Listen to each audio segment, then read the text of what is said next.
You know, he says things like, I'm the king of the grind and I embrace the grind. And I hear that back in the wrestling days, you know, he's the guy who used to fake injuries. He's the guy who used to cry at practice. And he's the guy who's quit so many times. And I'm excited to see, you know, what he does this time.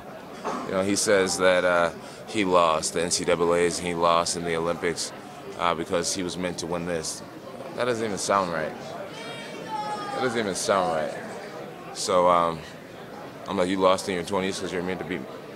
Anyways, I hear he's a quitter, and I'm excited to see if I can make him quit. John, 5 years ago, how would you have handled this back and forth? It would have been different for you 5 years ago? I probably would have been.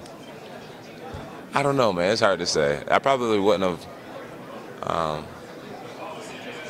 Probably would have never said that in front of the camera, whether I thought it was on or off. You know, 5 years ago, I used to definitely try to protect my image and be careful with every little thing I said and stuff. And now I've gotten a lot more relaxed and loose and just comfortable being who I am. So that's, you know, so yeah, you know, the whole thing probably would have worked out a little differently. Do you think that, you know, talking about him being bullied, does that kind of play into how you think his mentality is he's kind of had like the Napoleon complex in a sense, right? Right, yeah. I don't even know. I just find it fascinating. I'm like, dude, come on, man. You're a grown man talking about you used to be bullied. You're almost 40 talking about you used to be bullied. Like, what does that have to do with anything right now? You know what I mean? You talked about you used to protect your image. Was there a particular moment where you realized that you needed to stop caring about those things and just be free? Yeah, there wasn't a particular moment, but just all the time, you know, all the errors and all the, you know, just experiences, it's just built me to where I'm at today of just not caring. Ultimately, you know, people are gonna hate, bro. People are gonna hate, and you can't stop it. And people who love you, man, they're gonna love you. They're gonna be like, man, dude, I like that guy. That's just my type of guy. But the people who hate, you know, they're just gonna hate. You know, I signed with Nike, and people were like, oh, think about the kids in the sweatshops, John. Like, oh, like, you're just as bad as they are now supporting this company. And then I signed with Reebok, and they're like, oh, they're not as good as Nike, John. I'm just, what do you guys want? You know what I mean? Like, it's just, you can't make everybody happy.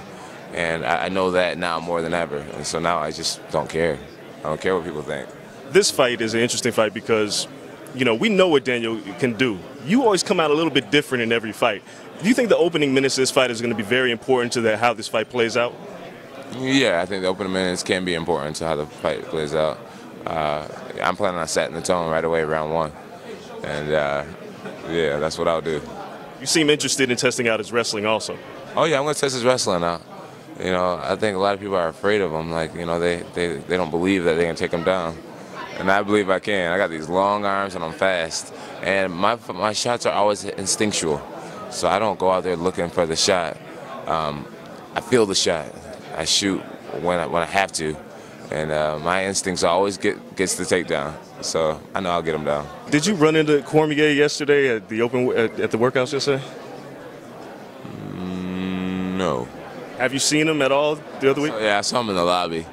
And he walked past me with this mean mug, just trying to look all hard. And I was like, I just gave him a little smile. I think that pissed him off. You think you're in his head? Oh, I know I am. I know I am. I can tell by the, yeah, I know I am.